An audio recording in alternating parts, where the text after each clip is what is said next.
Your question was about selling a put.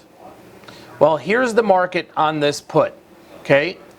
It's a $1.05 bid, offered at $1.15. Do you see that?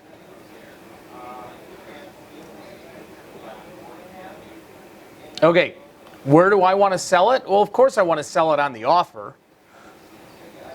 So it all depends how aggressive we want to be. It all depends, are we getting into a position? Are we managing a position?